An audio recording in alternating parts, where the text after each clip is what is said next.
Muy bien, queridos, estamos una vez más esta noche aquí para estudiar la palabra de Dios.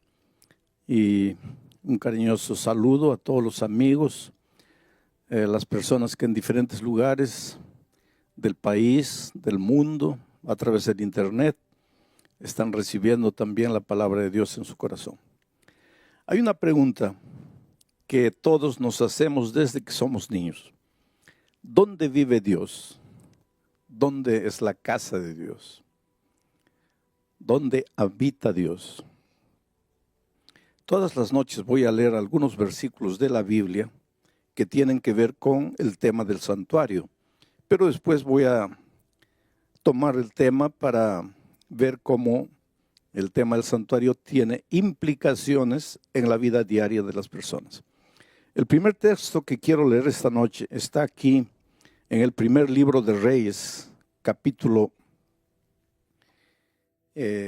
8, versículo 49. Dice así, es una oración, dice así: tú oirás en los cielos, en el lugar de tu morada, su oración y su súplica, y les harás justicia. Después de leer este texto, quiero preguntarles, ¿dónde vive Dios? Dice, tú oirás su oración en el cielo, lugar de tu morada, donde habitas tú. Evidentemente, Dios habita en el cielo. Eso todos lo sabemos desde pequeñitos, ¿no? Miramos al cielo, Dios, el Padre nuestro dice, Padre nuestro que estás en los cielos.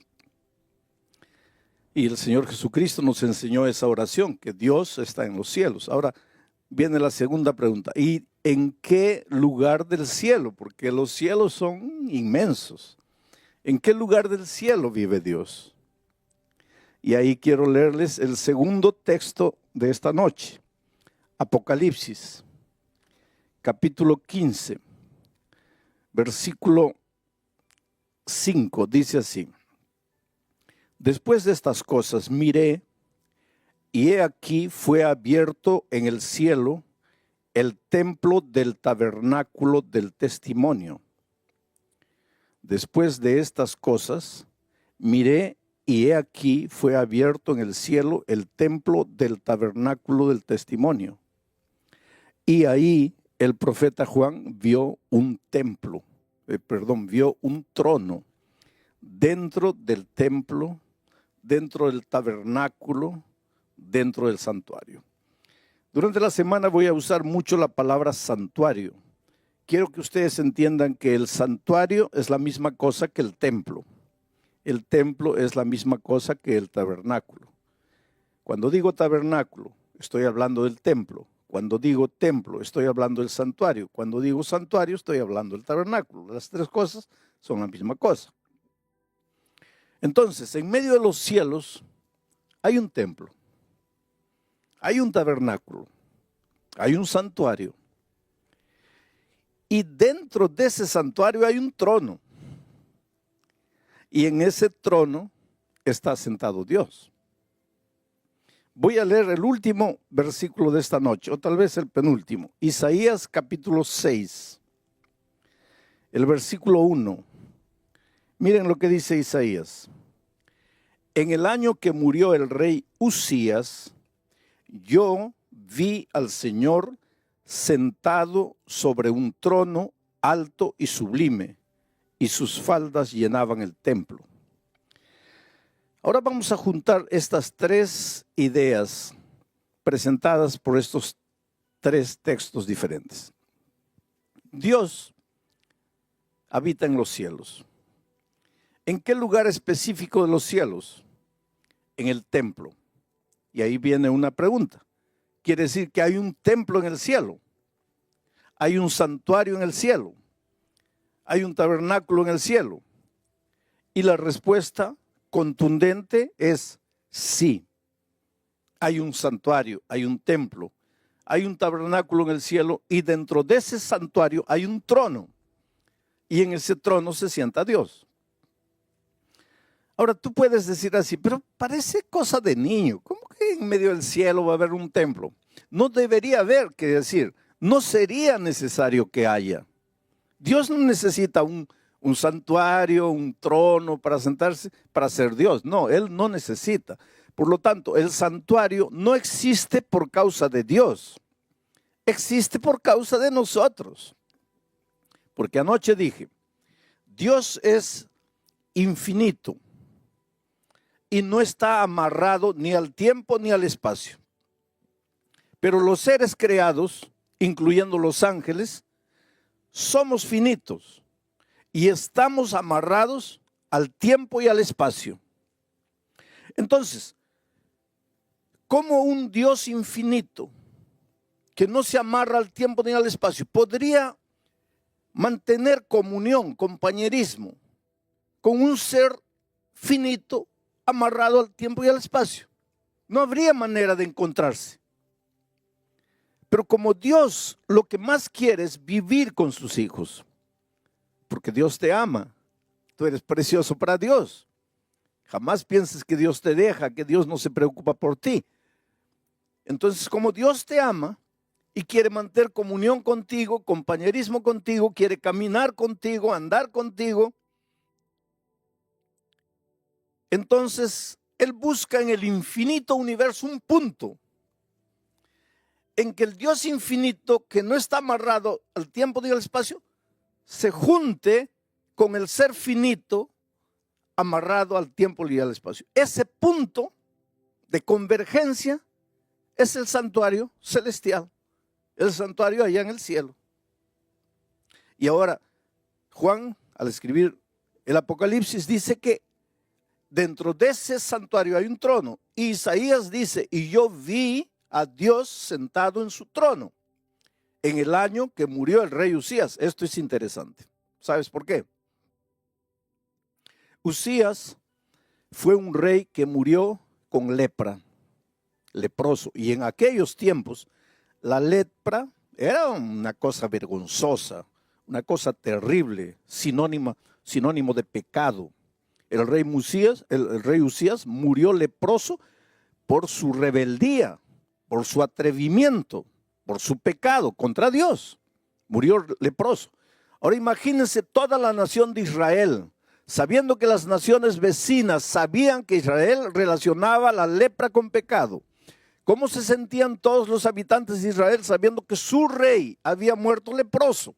Estaban avergonzados. Y no solo eso, sino que estaban sin rey, porque acababa de morir el rey. Y cuando el líder desaparece, pues todos tiemblan. ¿Y ahora qué hacemos? ¿Cómo resolvemos nuestros problemas? Y en esos momentos ya los ejércitos enemigos estaban preparándose para invadir Israel. Y ahora no había rey. Estaban desesperados. Y mire, en esas circunstancias de desesperación, de vergüenza, de incapacidad, de impotencia del ser humano, Isaías dice, yo vi a Dios sentado en el trono. Esto es interesante. Porque aunque las cosas en esta tierra parece que van a deshacerse, aunque parezcan las cosas en esta tierra que no funcionan, aunque parezca que todo se está viniendo para abajo, hay un Dios sentado en el trono. Y el trono simboliza control. Quiere decir, Dios nunca pierde el control de las cosas. Dios nunca pierde el control de la situación. Para ti, desde el punto de vista humano, puede ser, mi hogar ya no tiene salida, está todo acabado, está todo perdido. Y nosotros los seres humanos constantemente usamos esa expresión, ahora ya está todo perdido, ahora ya está todo acabado. Y muchas veces pensamos que la única salida es la muerte. O entonces la única salida es huir, escaparse, correr, esconderse. Pero cuando en alguna circunstancia de tu vida, en la vida financiera, en la vida profesional, en la vida familiar, donde sea, en algún momento de tu vida, tú sientas como que estás perdiendo el control de la situación, tú sientas como que las cosas se te vienen abajo, tú sientas como que no hay solución para nada, recuérdate que Dios siempre está en el trono. Dios siempre está en el control de las cosas. Por lo tanto, no te desesperes. Querido, si en este momento tú estás viviendo ahí El momento más terrible de tu vida. No ves luz, no ves salida, todo es oscuridad. Y por casualidad o porque un amigo te invitó, prendiste la televisión o prendiste el internet.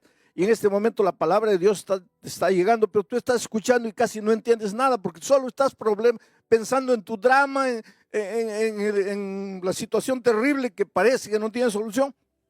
Recuérdate, para ti todas las cosas pueden estar confusas aquí en la tierra, pero hay un Dios en el cielo que tiene el control de las cosas y ese Dios es tu Padre y ese Dios te ama y para ese Dios tú eres importante y Él no va a dejar que las cosas te destruyan en esta tierra. Solo tienes que levantar los ojos al cielo, solo tienes que reconocer que hay un Dios en los cielos.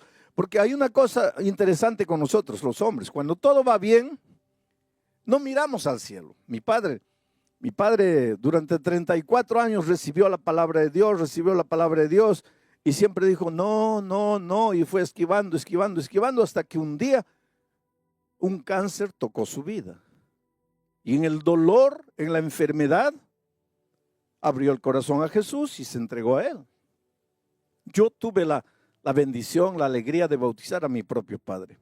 Antes de su bautismo, él me dijo una cosa impresionante. Me dijo, mira hijo, cuando yo estaba bien de salud, cuando estaba en pie, cuando podía andar, caminar, yo solo miraba en el plano horizontal, o sea, lo que está en esta tierra. Pero cuando quedé con cáncer, caí a la cama. Y ahí, aunque no quería, tenía que mirar al cielo. Interesante, ¿no? Cuando todo va bien, ¿para qué Dios? Cuando todo va bien, Dios pasa a un segundo plano. Pero hay momentos en la vida en que las cosas parecen que se escapan de tu control. Tú te esfuerzas, luchas y no, se te va. No puedes. Llegas a la conclusión que como ser humano no puedes. En esos momentos recuerda que Dios está en el trono y que Dios está en el control de todo. Ahora vengo al cuarto texto de la Biblia y aquí voy a detenerme porque este es el centro de mi mensaje para esta noche. Y es Romanos 6:23. Y esto, tal vez tú te preguntes qué tiene que ver con el tema del santuario, pero es justamente a partir de aquí que nace la importancia del santuario. Romanos capítulo 6, versículo 23. Dice así, porque la paga del pecado es la muerte, mas la dádiva de Dios es vida eterna en Cristo Jesús, Señor nuestro. Hay muchos pensamientos en este texto. Yo me voy a detener en un solo pensamiento. Mira, porque la paga del pecado. Primer pensamiento que podríamos analizar, ¿qué es el pecado? Y anoche ya lo dijimos. La gente confunde pecado con acto pecaminoso. Acto pecaminoso es robar, matar, mentir, codiciar. Esos son actos pecaminosos. Los actos pecaminosos aparecen en la vida de un ser humano porque está en pecado. ¿Y qué es pecado? Pecado es separarse de Dios. Todo lo que necesitas para ser un pecador es separarte de Dios. Separarte de Jesús, que es la justicia. Y cuando te separas de la justicia, ya caes en el terreno de la injusticia. Ya estás en el pecado. Y dice la Biblia que todos pecamos. Todos nosotros los seres humanos llegamos al mundo trayendo esa naturaleza pecaminosa. Venimos en estado de pecado. Y tú me vas a decir ahora, pastor, ¿quiere decir que todos estamos condenados a morir? Sí, todos estamos condenados a morir. Y alguien puede decir, pero ¿qué culpa tengo yo de haber nacido? No, tú no tienes culpa de haber nacido. Y no te vas a perder porque naciste pecador. Tú no tienes culpa de haber nacido. Pero Dios proveyó el remedio. Y si te mueres un día, si mueres la muerte eterna, no será porque has nacido pecador. Será porque no tomaste el remedio. ¿Y cuál es el remedio? El remedio está en el santuario. Y vamos a entrar durante esta semana al santuario para encontrar el remedio para el problema del pecado.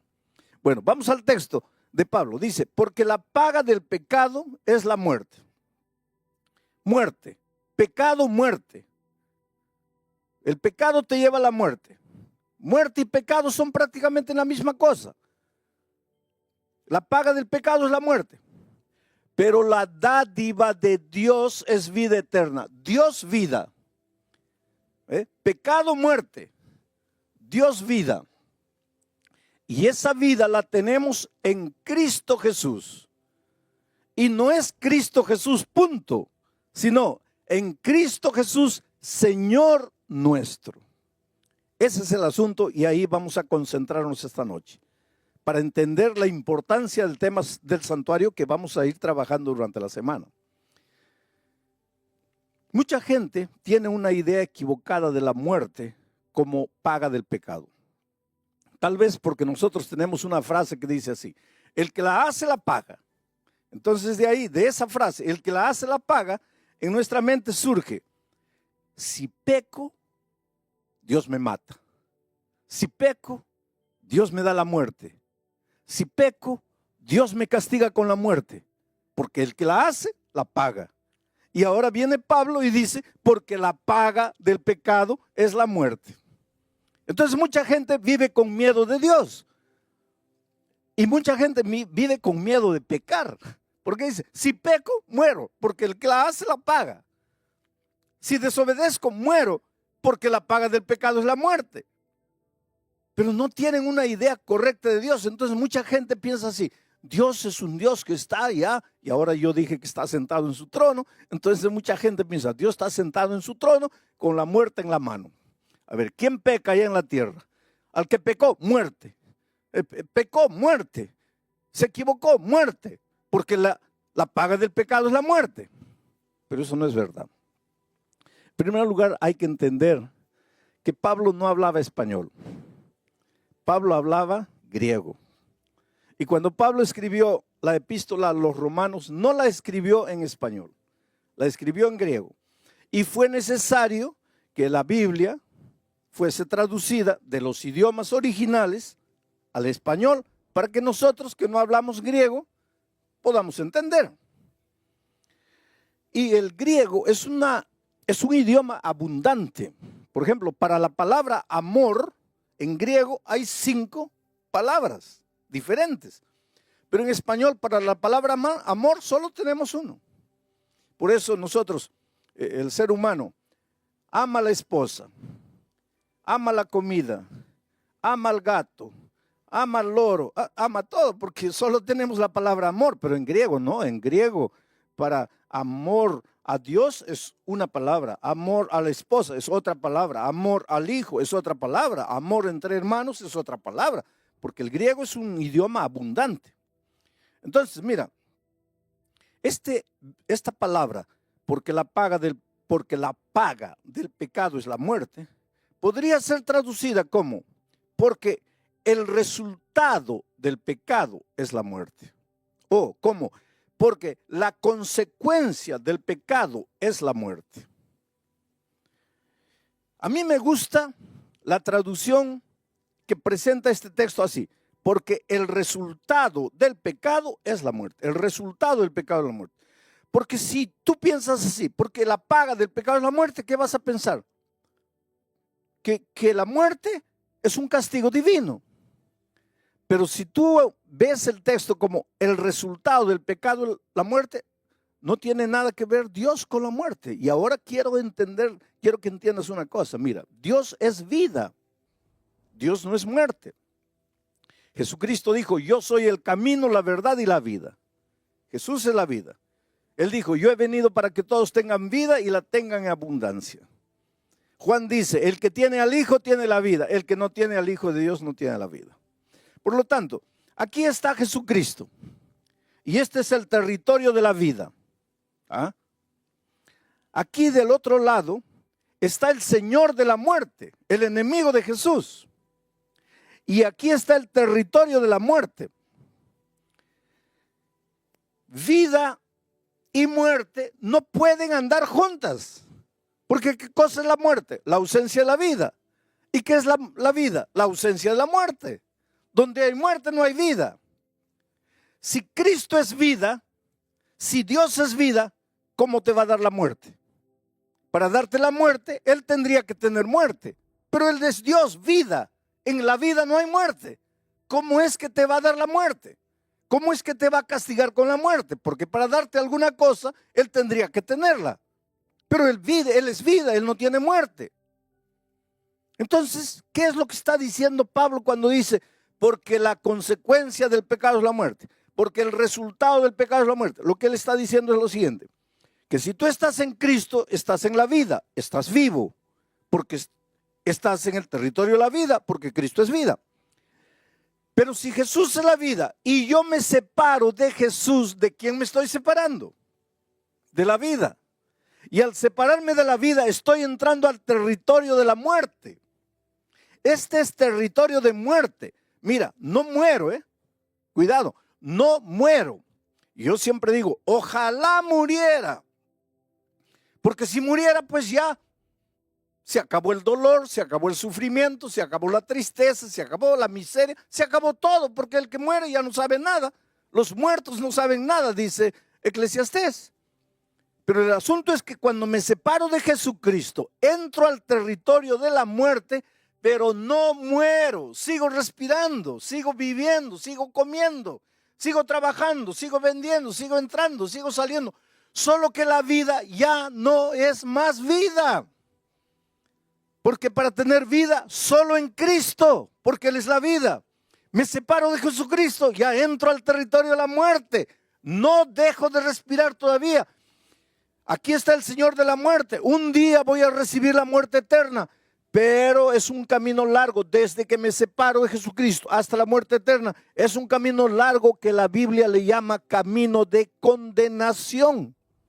Camino de condenación. En este camino voy muriendo lentamente. En este camino suceden dos cosas. Mira, la primera, el diablo te puede quitar todo. Te quita el matrimonio, tu matrimonio se deshace.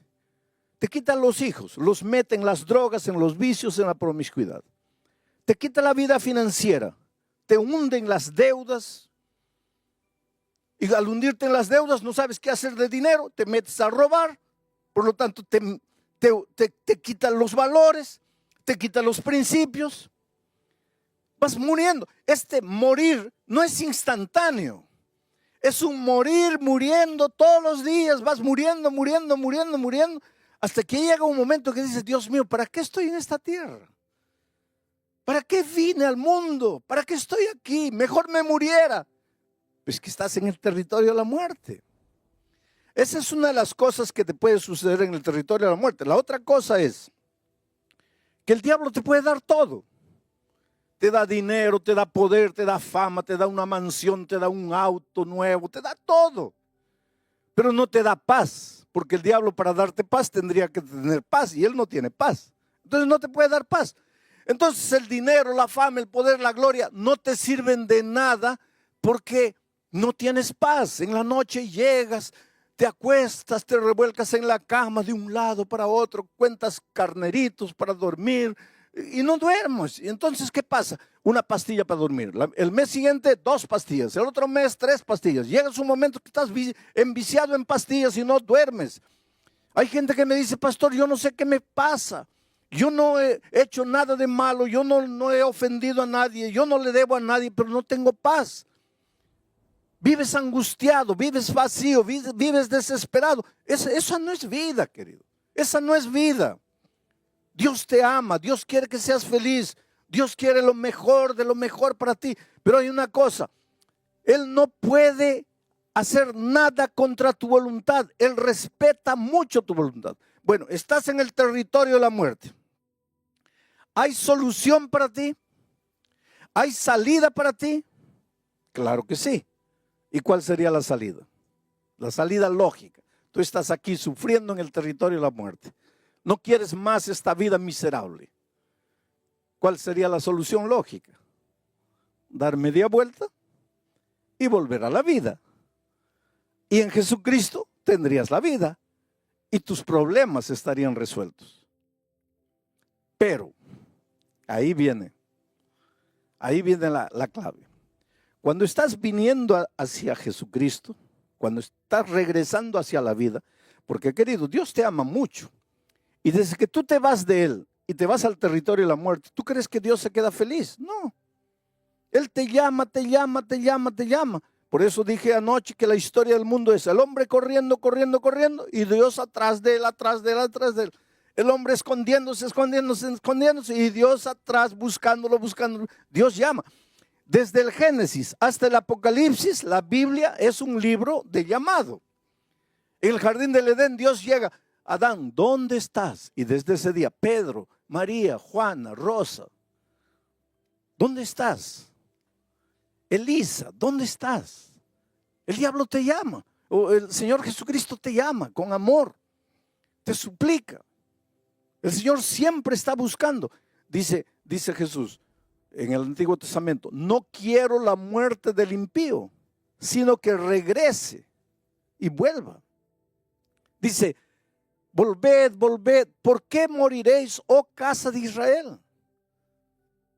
Dios te ve ahí en el territorio de la muerte, sufriendo con la vida destruida, no puedes dormir.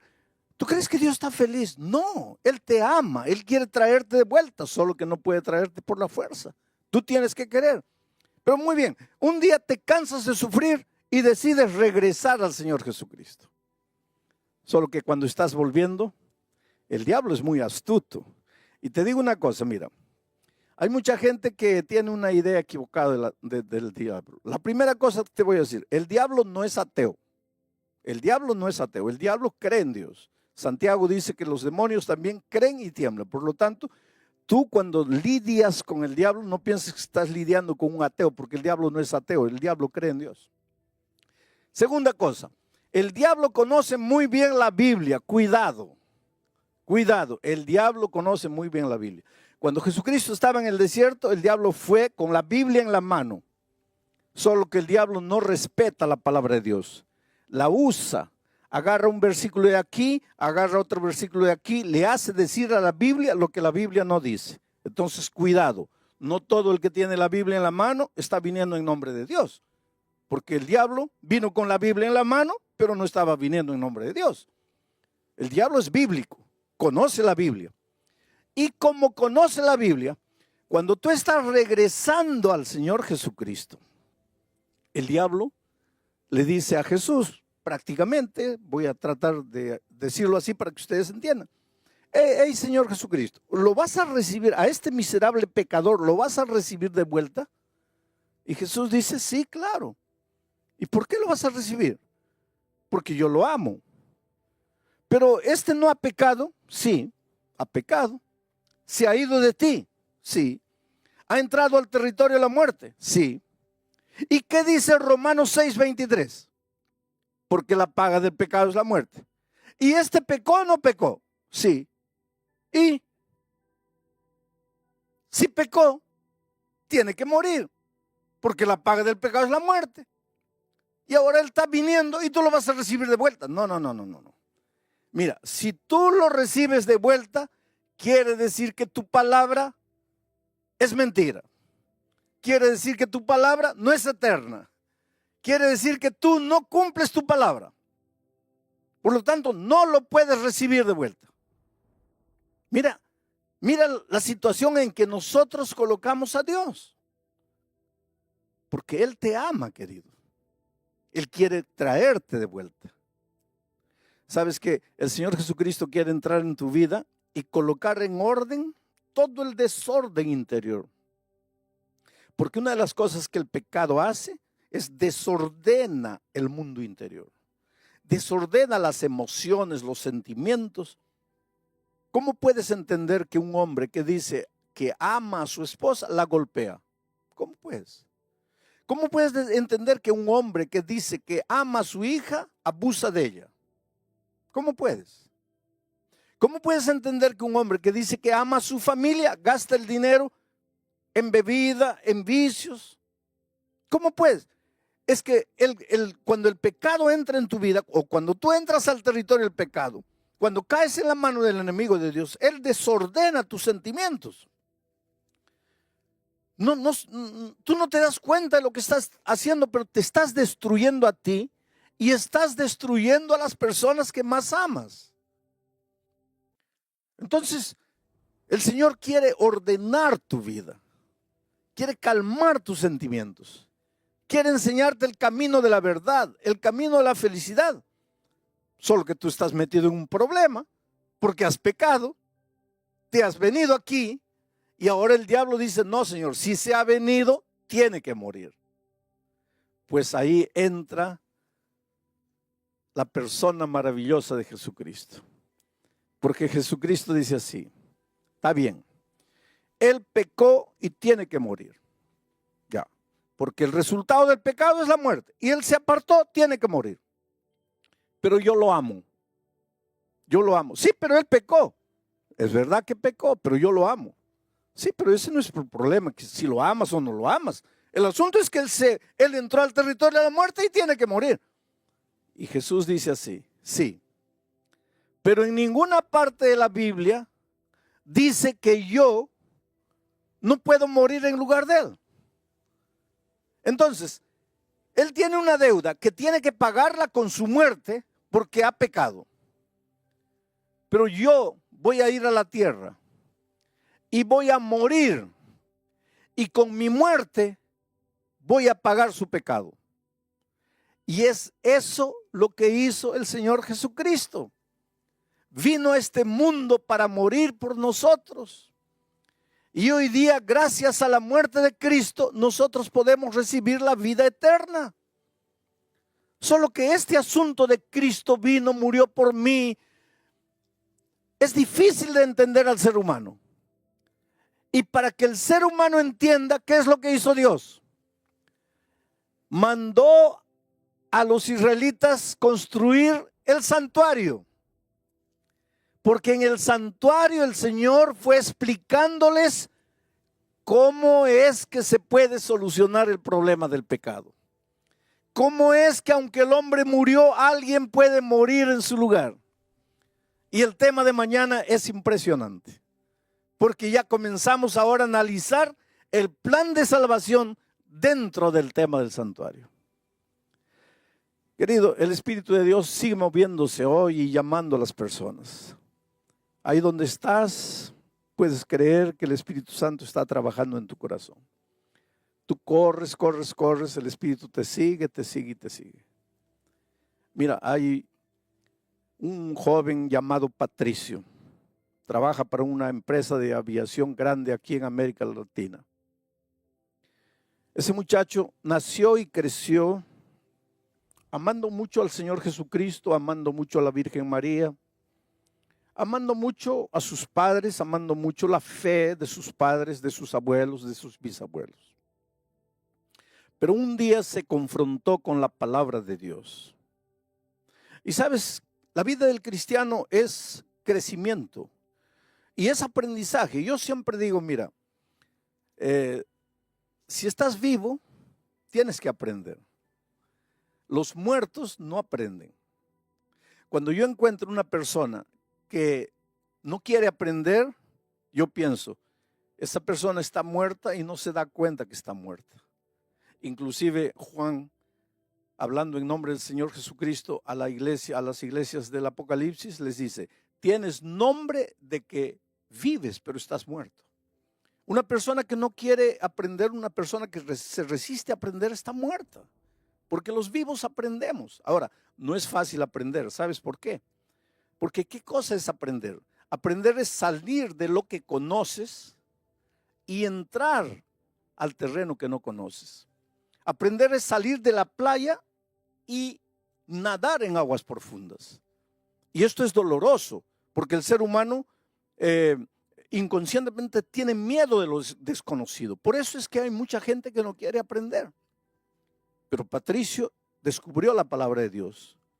Y en la palabra de Dios hay cosas que a veces tú nunca has descubierto.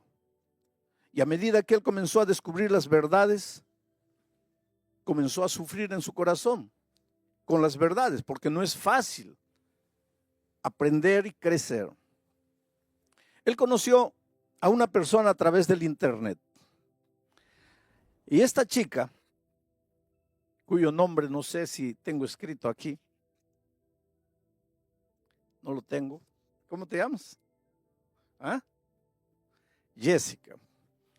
Jessica conoció a Patricio a través del internet, hace unos 4 años atrás, y comenzó a evangelizarlo a través del internet. ¿Qué quiere decir evangelizar?